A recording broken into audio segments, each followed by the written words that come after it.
તો આગળ સમાચારમાં વાત કરીએ તો રાજકોટથી સમાચાર સામે આવી રહ્યા છે। તો રાજકોટથી સમાચાર પ્રાપ્ત થયા છે, નાગરિક બેંકને સૌથી મોટી પેનલ્ટી ફટકારવામાં આવી છે। તો સમાચાર સામે આવ્યા, આરબીઆઈએ 43.30 લાખની પેનલ્ટી ફટકારી। ડાયરેક્ટરોની પેઢીઓની લોનમાં ગોટાળો થતા આ કાર્યવાહી કરવામાં આવી છે। સેવિંગ એકાઉન્ટમાં ગોટાળા કર્યા છે। ગોટાળાઓને લઈને આરબીઆઈની આ મોટી કાર્યવાહી। ગત વર્ષે પણ 13 લાખનો દંડ ફટકાર્યો હતો। સહકારી બેંકમાં વહીવટ સામે અનેક સવાલ ઉઠવા પામ્યા છે।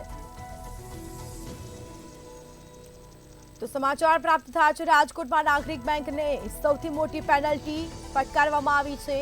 દંડાત્મક કાર્યવાહી કરવામાં આવી છે। આરબીઆઈએ 43.30 લાખની પેનલ્ટી ફટકારી છે। ડાયરેક્ટરોની પેઢીઓની લોનમાં ગોટાળો થયો હતો। સહકારી બેંકમાં વહીવટ સામે અનેક સવાલ ઉઠવા પામ્યા। તો ગત વર્ષે પણ 13 લાખનો દંડ ફટકાર્યો હતો અને ફરી આ વર્ષે આરબીઆઈએ 43.30 લાખની પેનલ્ટી ફટકારી।